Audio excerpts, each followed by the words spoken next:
nascimento do sistema financeiro global, porque antigamente isso não existia. Séculos atrás não existia um sistema financeiro global e hoje existe. Quando surgiu? Olha, a gente poderia é, datar o início realmente desse processo de globalização que está se consumando agora no mundo todo, mas que se iniciou a partir da Europa, até antes da peste negra.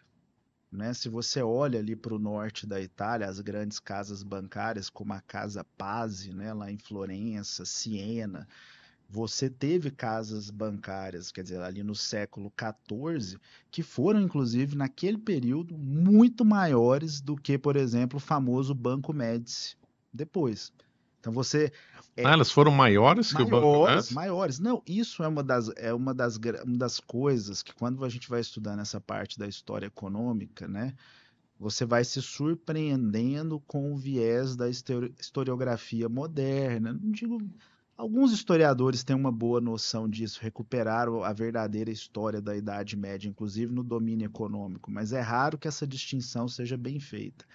Algumas regiões da Europa demoraram até o século XVIII, XIX para recuperar a população e padrão econômico que era vigente já determinadas regiões na Europa na época de São Tomás. Não, isso sim, isso tem registro histórico, por exemplo, o sul da Alemanha foi um exemplo. Se O isso. sul da Alemanha era extremamente rico na Idade Média. Uhum. Quando teve o advento da Guerra dos 30 Anos, ali foi um desastre. Isso. Eles só recuperaram a população no século XIX só. Isso. E E riqueza também, riqueza né? também, claro. Então, a gente pode dizer que houve desde a civilização católica, né?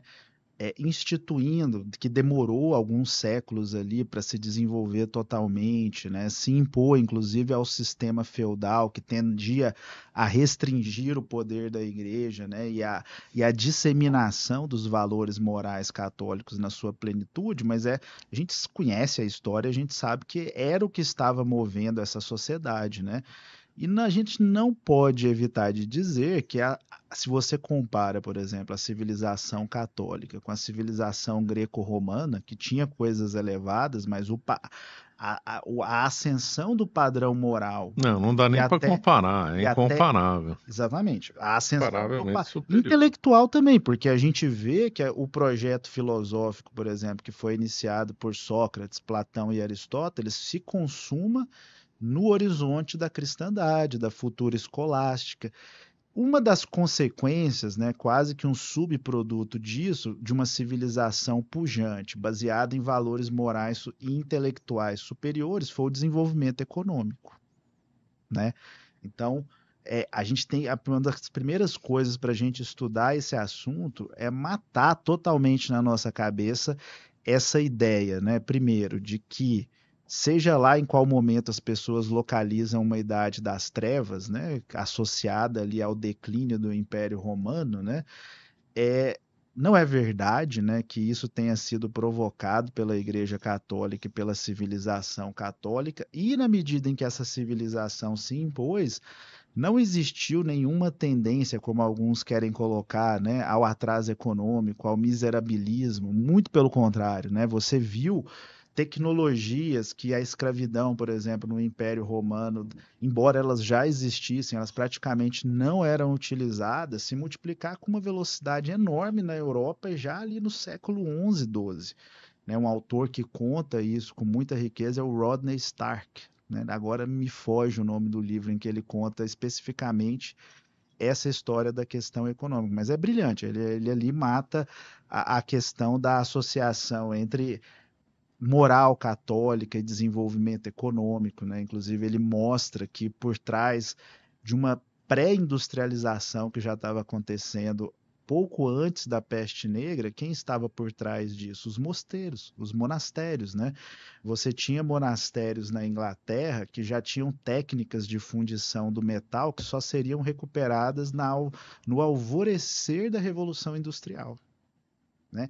Isso é tão profundo, né? Olha que uma certa feita eu descobri um dos artigos científicos mais curiosos que eu já vi na minha vida, né? Que foi, nunca imaginei, eu fiquei pensando assim, mas da onde que o cara tirou essa hipótese, né? que foi o seguinte, né? Existe a famosa tese do Max Weber, né? Da associação do protestantismo e do do capitalismo, né? capitalismo. Esse cara, ele resolveu estudar o seguinte, deixa eu pegar aqui os mosteiros cistercienses na Inglaterra, né, que antes do saque dos monastérios de Henrique VIII, né, de Cromwell. Ok, foram lá. Vamos correlacionar isso agora com o desenvolvimento econômico atual da Inglaterra e ele conseguiu ter um resultado estatisticamente válido, indicando que até hoje as regiões mais desenvolvidas, com maior ética de trabalho, mais ricas da Inglaterra, existe uma correlação fortíssima com a presença de mosteiros cistercienses. Incrível, como é que uma pessoa Não é? teve essa ideia, né? É Mas incrível, assim, enfim, no meio incrível, ele tem, assim, a incrível. ideia faz muito sentido, quer dizer, mas você Faz. esperaria que um historiador católico, um econômico, não me parece que era, foi um É, economista que procurou não, investigar realmente surpreendente. essa relação. E se você pensa, a tese faz muito sentido, porque se você entende o que que era a ética de trabalho, de ordem de vida que existia no monastério cisterciense, né? Quer dizer, são os beneditinos reformados, né? Então é o ora e trabalha É, reformado exatamente. e na disciplina mais rigorosa. Mas o que ele está dizendo para a gente é que depois de suprimidos os monastérios, essa cultura foi tão forte que ela perpetuou uma cultura de eficiência e trabalho pelos próximos 500 anos, diferente nessas regiões do que nas outras regiões, Impressionante. né? Impressionante se perpetuar por tanto tempo, né? Sim, e é aí que a gente começa a entender que era natural que o desenvolvimento da civilização católica se desenrolasse também em frutos econômicos, né? É claro que numa circunstância de tempo restrito, nós temos que sintetizar as coisas, né? Mas eu resumo qual é o problema do sistema financeiro nesse contexto, né? Qual que é o grande problema do sistema financeiro nesse contexto? Eu digo, sempre que eu introduzo isso, como as pessoas têm muitos preconceitos sobre esse assunto, por exemplo, qual que é o principal preconceito? Existe uma ideia que, da mesma forma que se correlaciona a Igreja Católica e o catolicismo com atraso econômico, se correlaciona sistema financeiro, usura, bancos modernos com desenvolvimento econômico.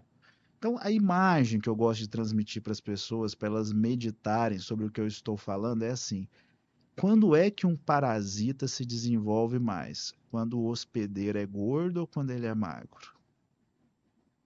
Entendeu a ideia? Entendi. Né?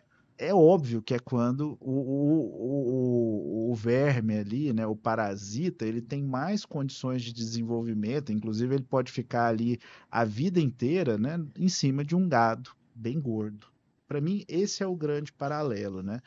Com esse desenvolvimento econômico da civilização católica, é óbvio que iria se desenvolver um sistema financeiro. É óbvio, isso é uma questão óbvia. Agora, a natureza desse sistema, o que eu descobri é que é uma natureza parasitária, destrutiva, né, da ordem econômica, que a primeira ação desse sistema que começa a se desenvolver ali no norte da Itália, né, e depois vai se espalhar para Tem todo alguma mundo. razão por ser no norte? Olha, era a região de que tinha era a região economicamente mais desenvolvida, né? Próximo de Roma, né? Próximo, digamos assim, do centro espiritual e intelectual daquele tempo. E a gente vê É que certo que eles chegaram. Isso eu vi um estudo que o ouro que circulava em Florença, muito dele era ouro da África, trazido uhum, pelos muçulmanos, né? Os muçulmanos pegavam o ouro que estava na região do Mali, né? olha só. Uhum, E aí, então, com o comércio muito intenso na bacia do Mediterrâneo, os uhum, florentinos, venezianos, uhum. negociavam muito com eles e cunhavam moedas com lastro de ouro nesse ouro É. africano. A notícia que eu tenho assim nas histórias econômicas clássicas é que a moeda física, a moeda commodity, ela voltou a circular no norte da Itália em conexão com Bizâncio, né? Então, assim, já tinha um padrão monetário de moeda commodity em Bizâncio, e essas moedas bizantinas, o padrão metálico de Bizâncio, pelo comércio com Bizâncio, voltou a circular no Ocidente, E aí você começou a ter um novo sistema de ouro e prata que se desenvolveu principalmente no norte da Europa. Mas o mais importante para a gente nesse desenvolvimento é o que nós chamamos de bancos hoje, né? Que veio de uma inovação chamada contabilidade, né? O que as pessoas precisam entender é que a grande inovação do sistema bancário moderno é, retornando à circulação de ouro e prata, eles vão descobrir que eles precisam usar o ouro e a prata apenas como uma reserva fracionária de um sistema de criação de moeda por puros registros contábeis, né? E o drama é que a maior parte dessas transações passaram a ser feitas, essa criação de moeda, né? E a gente vai falar um pouco mais disso, passou a ser feita para a prática de um pecado mortal, né? Que é a usura, né? E no momento em que o sistema financeiro ele começa a operar com usura, que a gente vai falar mais disso também. O que quer dizer usura? Um contrato de mútuo com lucro, né? Logo a gente entende melhor o que é um contrato de mútuo e por que ele é algo tão grave na história da igreja, né? Não só na história da igreja, mas na história de toda a civilização, inclusive dos impérios antigos. A coisa mais grave, mais pesada aí é, como dizia, né, Aristóteles e São Tomás de Aquino, né? Um lucro no mútuo é você gerar algo a partir do nada, né? É você sem ter produzido nada, né? É você sem ter tomado nenhum risco real na economia produtiva, você está obtendo algo em troco de nada, né? Por isso aquela ideia do parasita, né? O que começa a se desenvolver aí é um poder parasitário que vai se tornar intrínseco à economia moderna. E o pior de tudo, a característica parasita, né, de roubar o salário do trabalhador vem da usura. Mas como eles associam essa prática da usura, o empréstimo de dinheiro, um mero empréstimo de dinheiro com lucro à criação da moeda, aí de fato isso se torna algo com um potencial globalista e apocalíptico, se a gente pode dizer assim, porque você vai fazer assim, olha, a partir do momento que os bancos monopolizarem a emissão de moeda, né, tirando esse poder da autoridade soberana, né, por vários meios, né? Hoje, por exemplo, 2 ou 3% da nossa moeda é emitida pelo governo sobre a forma de base monetária, né, de reservas no Banco Central. 97, 98% é emitido pelos bancos. Na hora que você junta essas duas coisas, quer dizer, a nossa moeda agora, ela só existe porque alguém se endivida e porque alguém se endivida com usura. É assim que nasce o sistema bancário moderno. E quando que ele nasceu propriamente com esse sistema? Olha, alguns dizem que ele já estava sendo gestado na Espanha, né? Isso antes da expulsão dos judeus da Espanha, né? Que esses sefarditas que teriam saído da Espanha, eles foram na Europa, né, além de terem ido para o Império Otomano, para a Polônia, né, também para a região ali do Mar Báltico, né, eles também se instalaram em Hamburgo e Amsterdã, e ali fundaram os primeiros protótipos de banco central modernos, que foram o Banco de Amsterdã e o Banco de Hamburgo, né? Isso aqui a gente está falando ali o século XV, né? O final do século XV ali, começo do século A expulsão em XVI, 92, 1492. né? Quando começa também as grandes descobertas, As né? navegações. Então, vamos dizer assim, né? Que embora você tivesse esse desenvolvimento dos grandes bancos do norte da Itália, tanto o desenvolvimento dos bancos do norte da Itália, quanto, por exemplo, da família Figer, né, no É Sacro isso que eu ia Império Romano perguntar. de E o Alemanha, Figure? também terminou quebrando, né? Embora ele tenha, de certo modo, colaborado para a reforma protestante, porque muito do que justificou a revolta do Lutero veio da exploração econômica que os Figer praticavam, eles sangravam a Alemanha, né?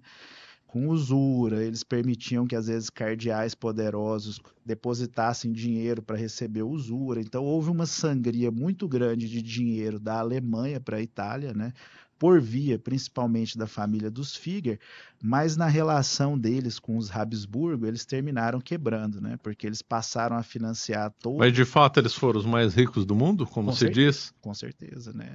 O Jacob Figer, né? Que acho que ele dizem que até hoje, se você comparar em termos de riqueza relativa, né? Proporcional à sua época, até hoje acho que ele é, proporcionalmente falando, foi o homem mais rico da história da humanidade, né?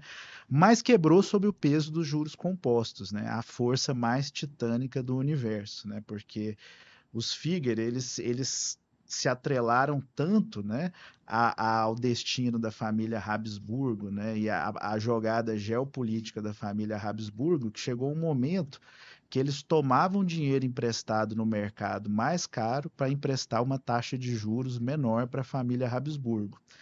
Tanto a família Habsburgo também quebrou, né, 70 anos de juro composto é uma taxa exponencial destrutiva e arrastou junto consigo, né, a família Figer. Então, esses esboços de sistema financeiro moderno que aconteceram na Alemanha e no norte da Itália, eles fracassaram, né? Eles foram abortivos, né? A família Médici acontece a mesma coisa, né? Os Médici, o banco deles quebra por causa de dívida, principalmente com a coroa inglesa, né? Eles deixam de receber essa dívida, eles recebem um calote ali. É, acontece toda uma confusão ali em Florença, né, na questão do poder político. Em última instância, a família Médici, lá no século XVIII, né, no século XVII, já se transforma muito mais numa família da nobreza do que uma família de Ali eles banqueiros. já não tinham mais força, não. É. Então, Tava- vamos dizer assim, embora houvesse, né, essa tradição católica de banqueiros que foram essenciais, inclusive, para a mudança da doutrina da usura dentro da Igreja Católica, né? Então, por exemplo, o Johann von Eck, que foi o grande debatedor do Lutero, né, na época da Reforma Protestante, né, ele ficou famoso pelos debates com o Lutero. Tudo indica que ele era um protegido da família Figer, né? E a grande vitória intelectual dele não foi o debate com Lutero, mas foi a apresentação da tese dele na Universidade de Bolonha, onde ele teria aprovado uma coisa chamada o contrato trino, que era um disfarce para a legalização da usura dentro da igreja, que já era praticada pelos Figer, né? Então a gente tem, para mim, o maior legado dos Médici e dos Figer é isso. Eles começaram um longo processo pelo qual um pecado mortal que existia dentro da igreja, um pecado que clamava aos céus por vingança, né? Você tinha decisões de concílio em que papas diziam, olha, para uma mulher, sai de casa, não viva com um marido que é um usurário notório, né? Ah, um usurário notório não pode ser enterrado em cemitério cristão. Você saiu disso para basicamente é um pecado que desapareceu. Para mim, esse é a grande contribuição dos banqueiros católicos é essa. Porém, né, o ramo produtivo, criativo, que levou ao sistema financeiro moderno é esse que saiu da Espanha, né? São os sefarditas espanhóis, né, que são expulsos ali por vários motivos ali pelos reis católicos, né? E vão usar como base principal primeiro a Holanda, né? Então, primeiro eles vão para Antuérpia, né? Ali eles são derrotados, né? Eles tentam ajudar a fomentar uma revolta protestante na Antuérpia, né? Para acabar com o poderio católico ali. Se eu não me engano, eles são derrotados pelo Duque de Parma, né? Se eu não me engano, foi isso. O Duque de Parma, na época, ele reconquistou a Antuérpia, né? Para Espanha, né? E por isso eles migram para Amsterdã, onde fazem o Banco de Amsterdã. Se não me engano, foi também nessa época a bolha das tulipas, né? Começam a experimentar já com bolsa de valores, né? Começa a emitir ações de empresas anônimas, O né? famoso título ao portador, né? O Aportador, título ao isso, né? portador, que era uma coisa desconhecida no direito germânico e no direito romano, porque a natureza da dívida nessas sociedades era pessoal, né? Então, só que no direito talmúdico você já tinha um interesse muito, e na Idade Média isso aumentou, porque Vamos só colocar um contexto, né? Se em 1492, né, os sefarditas foram expulsos da Espanha, eles já tinham sido expulsos, né? Na maior parte dos casos, pela prática da usura, né, pelo endividamento. Se o rei não tivesse expulso, a população acabava com eles, né? Isso aconteceu na Inglaterra em 1200, né? Aconteceu na França Na também. França, em 1300, né? É, Na maior parte das cidades, estados alemãs ali do também. século XIV. Então, basicamente, na Europa, quando eles foram expulsos de Espanha e Portugal, eles não tinham mais para onde ir, né? Então, essa situação, né? Era uma Só um situação. parênteses, é interessante essa questão do contrato ao portador e de coisas anônimas, né? Sim, Você falou que era tudo na base de confiança e sim, palavra, e uhum, antigamente não havia o conceito de marca, né? sim, Abstrata, era só um nome. perfeito, Inclusive, algumas coisas resquícios ficaram. Tinha um lugar que você deve perfeito. saber, que é a Escócia. Uhum. Eu acho que era a Escócia, que era proibido ter nome, o banco tinha que ter o nome de uma pessoa. Sim, ou seja, Porque a responsabilidade a era pessoal. responsabilidade era Era pessoal. pessoal, não tinha assim uma vinculação anônima, uma marca, As pessoas têm muito pouca noção esse tipo de título de dívida ao portador. O que que quer dizer isso? O título de dívida anônimo, que alguém é, pode vender em qualquer lugar, por exemplo, ações anônimas. Mesmo as famosas companhias comerciais, você tinha que ter uma relação pessoal ali dentro para você ser um acionista. Não era um título padronizado que qualquer um podia comprar e vender. O Werner Sombart, que é o autor clássico sobre aliás, isso, né? excelente. Recomendo Assim, muito o autor, muito melhor do que o Max com Weber. Não dá nem certeza, para assim, comparar. exatamente. Eu não entendo assim Por que que por que que ficou o se Max deu Weber tanta ênfase para o Max Weber e o e não. Sombart? Sombart, os livros dele são excelentes.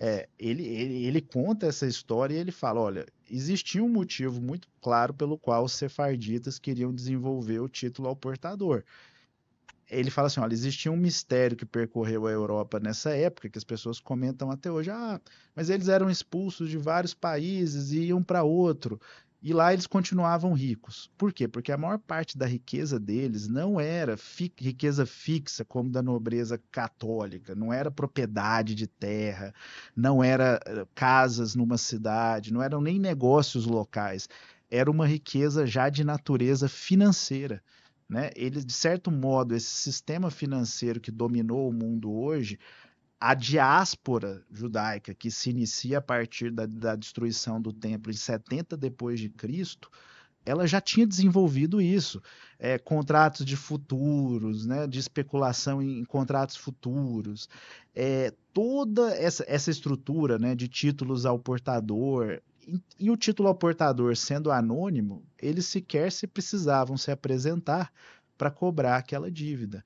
Então, numa situação de expulsão, de você precisar ir de um país para o É outro, a coisa mais conveniente. exatamente. Então, de certo modo, a origem desse anonimato, que é típico do capitalismo financeiro, é essa situação histórica, né?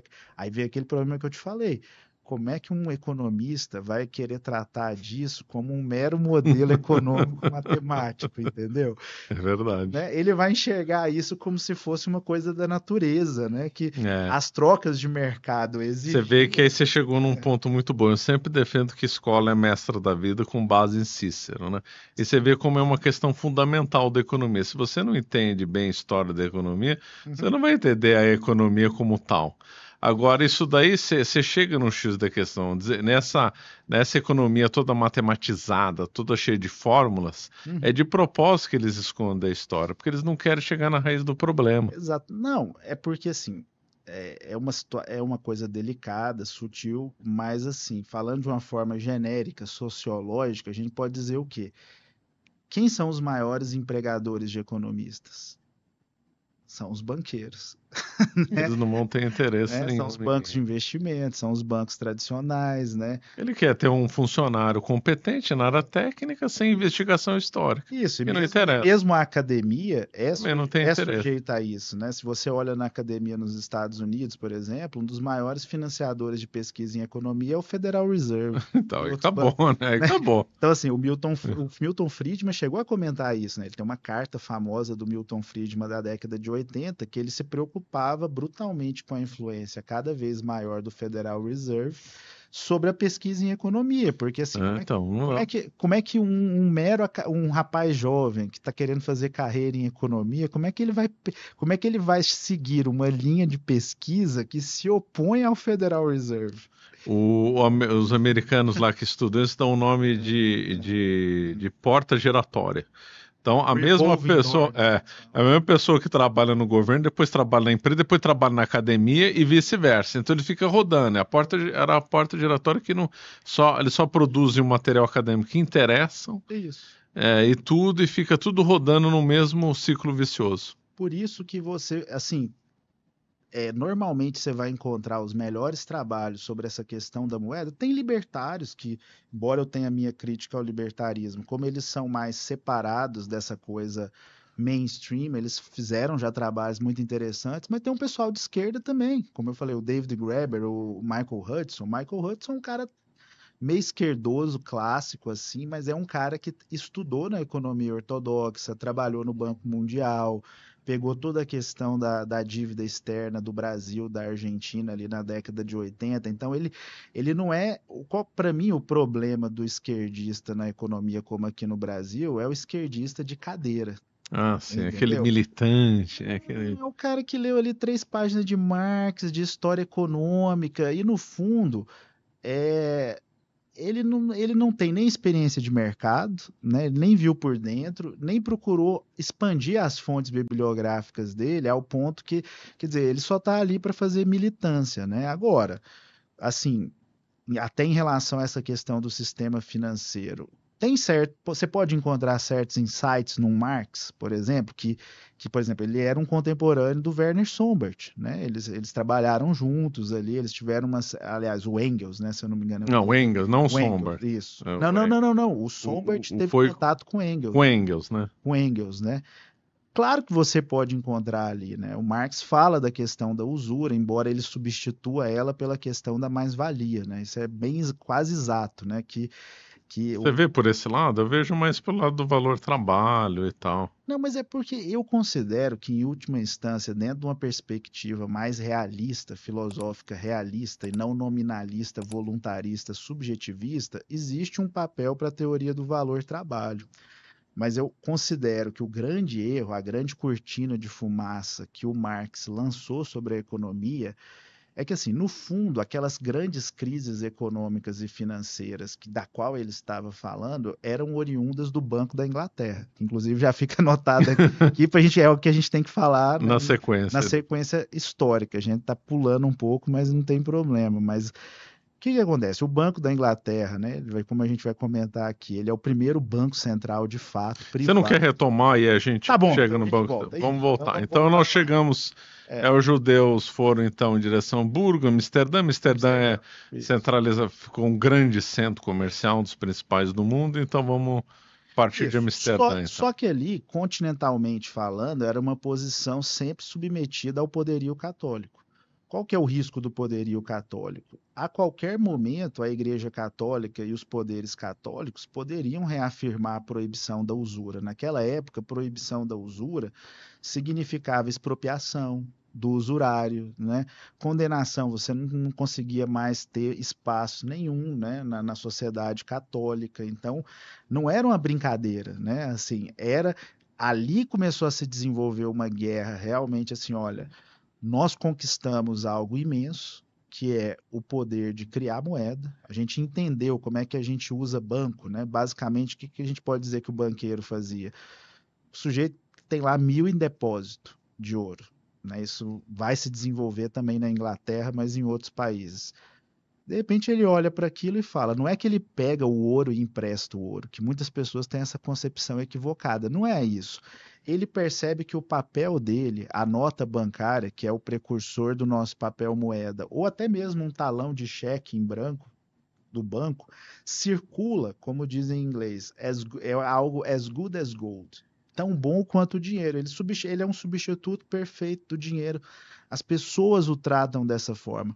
E se chegar uma pessoa me pedindo dinheiro emprestado aqui, em vez de eu emprestar o ouro, eu vou emprestar o papel. eu só dou o papel. Aí daqui a pouco ele tem 1.000 no cofre, Só que ele já emitiu 5 mil, 6 mil, 7 mil, 10 mil. O céu é o limite. Existem riscos aí. O Rothschild fazia isso, né? Sim, todos os. Assim, Todos eles faziam. O Rothschild, a proporção, se não me engano, era 1:10. sim, hoje assim, por Hoje é exemplo, quanto? hoje na Grã-Bretanha foi extinto o depósito compulsório, né? Que o Banco Central exigia obrigatoriamente. Nossa, Na Inglaterra é 1:50, que 1 para isso? 60, Então o né? risco de quebra é muito grande, que o Brasil exige por lei É um ainda, né? risco de quebra assim, porque o risco é numa grande crise, mas se o Banco Central lastreia, se ele promete que ele vai cumprir, não tem risco nenhum. O ponto é, os banqueiros, naquela época existia o risco. Qual era o risco? Se você tá 10-1 ali, se alguém tenta sacar dinheiro, ouro, né? Enquanto esse papel está circulando apenas entre correntistas de um banco, tá tudo ok. Porque é só troca de papel. Fulano de tal, ele registra na conta. Fulano de tal transferiu. Se esse papel circular para fora do banco, para outro banco, para um cliente de outro banco, que evidentemente não vai aceitar por longo prazo o papel daquele banco como dinheiro e ele for pedir o resgate em ouro, se ele chega lá, não tem o ouro dele, na mesma hora ele conta para a cidade inteira e você tem a corrida bancária. Né? Então, durante séculos antes da estabilização dos bancos centrais, banqueiro e ladrão eram quase sinônimos por causa disso. Você tinha vários lugares, como aconteceu nos Estados Unidos, onde um banco se implementava, ele praticava isso, quebrava, saía correndo com o dinheiro dos outros e demorava um século para as pessoas voltarem a confiar em banqueiro.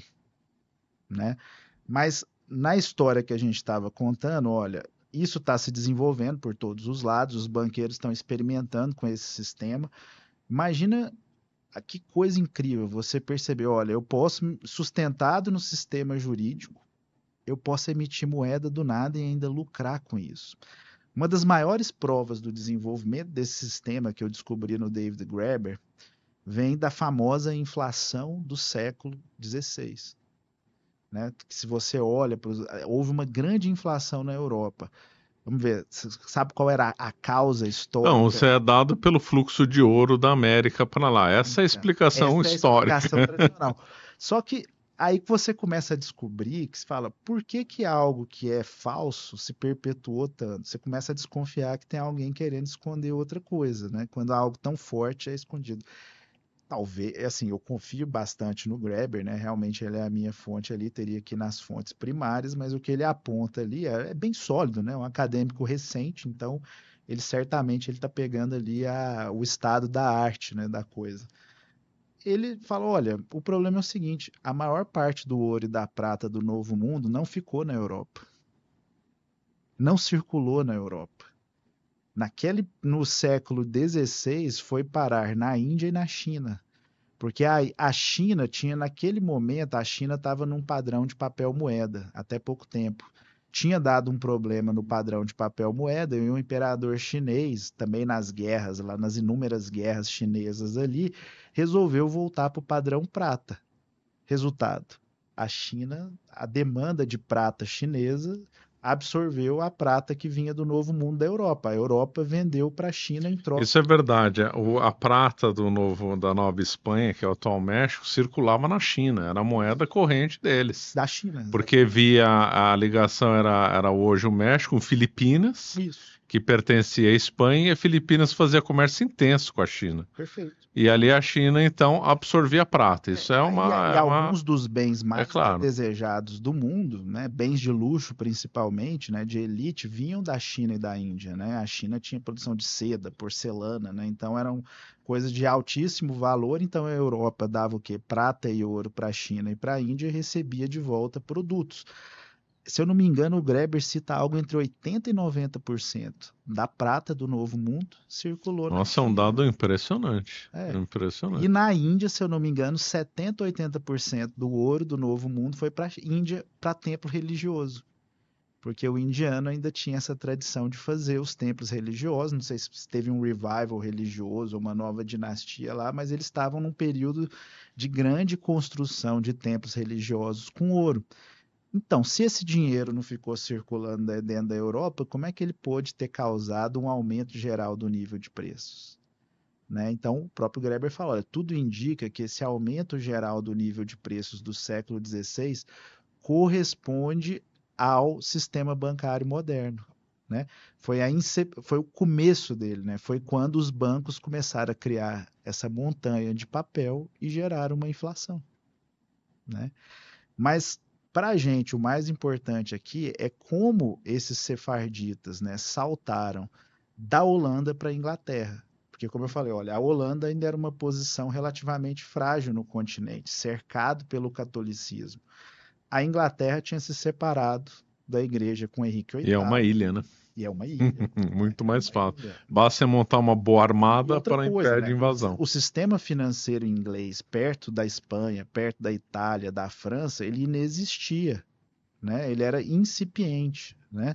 Esse é o outro contexto que as pessoas têm de entender. A Inglaterra, nesse momento, ela é o lugar mais atrasado da Europa, né? Ela não é, ela teve uma prosperidade ali medieval, mas em termos culturais, Não, bem mais fraco que o resto. não se Não dá pra você compara, né? É uma comparar. loucura você querer comparar o nível de riqueza, Não, né? não De dá. A Inglaterra cultural. era fim Exatamente, era de... a biboca, né? Como a gente fala lá em Goiás, Era né? quebrada A da hora. quebrada. Em Goiás a gente fala, né?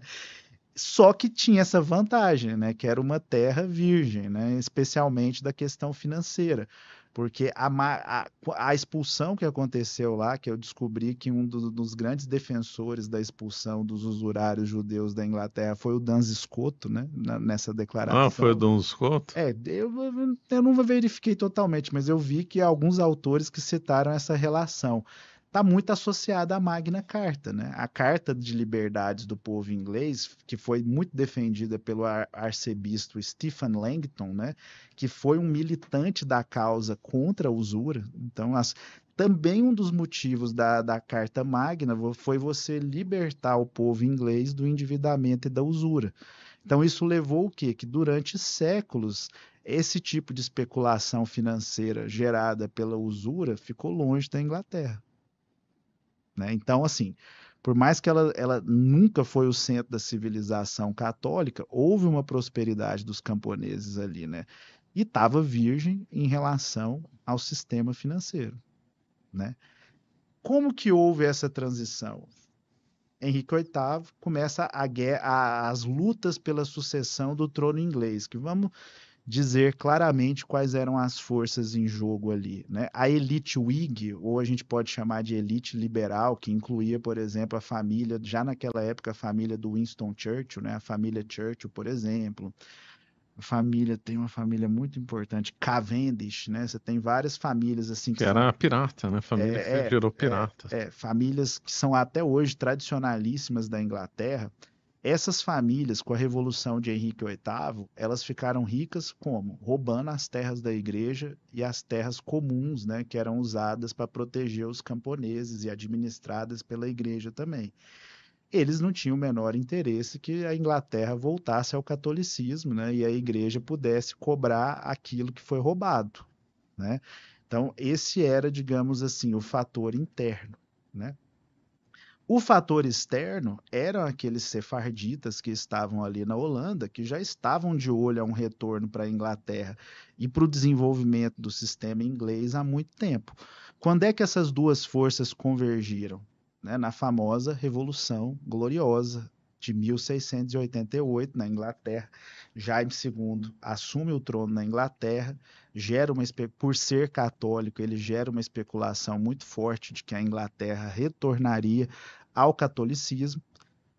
Lá em Amsterdã, Francisco Lopes Suaço, que claramente não era holandês, né, era um desses sefarditas, ele chega para o Guilherme de Orange, né, que tinha ali digamos assim, né, um claim, né, um direito residual ali Ao trono trono, inglês, exatamente. e basicamente falou, olha, você invade a Inglaterra com tropas estrangeiras, eu te banco. O Guilherme de Orange deve ter se perguntado, mas o que que você ganha com isso, né? A resposta viria em 1694, né? Que foi o Banco da Inglaterra, E né? de fato, no tempo do Cromwell, houve uma forte migração de judeus para a Inglaterra. né? Sim, claro. Forte. E combinada com uma forte perseguição aos católicos, né? Sim. Tudo o desenvolvimento do protestantismo inglês é muito relacionado a isso. Inclusive, na época, aparece na Inglaterra a tese de que os ingleses eram a 13ª tribo de Israel, chegou até essa lenda mesmo. Os israelitas britânicos, isso. né? Isso foi assim, foi um rabino, Menassé ben Israel. Eu posso estar falando errado assim, mas eu não lembro. foi um rabino. Inclusive, ele teve muitas conversas com o padre Antônio Vieira na época, né? Os dois foram próximos, né? Acho que é Menassé ben Israel, né? Ele ajudou a espalhar essa febre na Inglaterra, né? Que eles achavam que eles eram israelitas. E tinha ramos do protestante totalmente judaizantes, que trocaram o domingo para o sábado. Totalmente. Queriam abolir os tribunais e voltar aos tribunais do Antigo Testamento. Tanto que assim, o jurista lá que fez o decreto lá de acusação contra o Carlos I, né? Foi Isaacs Esqueci, mas ele era um judeu de origem que estava lá na Holanda, né? Então houve nessa época, né? Quer dizer, esse casamento assim dos anglo-saxões, né? Com esse poderio sefardita que tinha, foi muito nítido, né? Isso aí é inegável na história. E aí está a raiz do Banco da Inglaterra, né?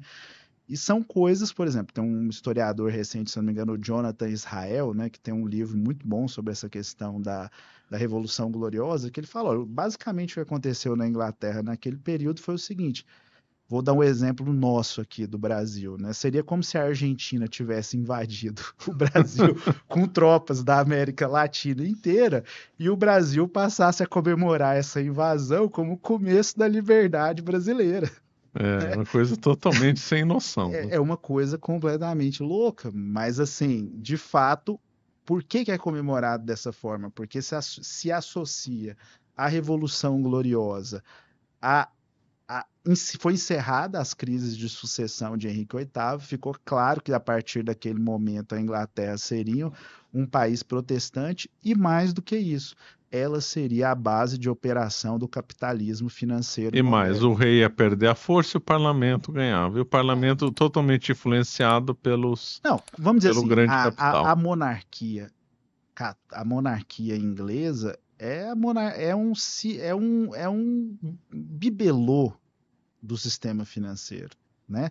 Representado até hoje pelo fato da City de Londres. É isso. Você acaba de assistir um corte do Caravelas Podcast. Na tela está aparecendo o episódio completo e outro corte. Muito obrigado pela atenção.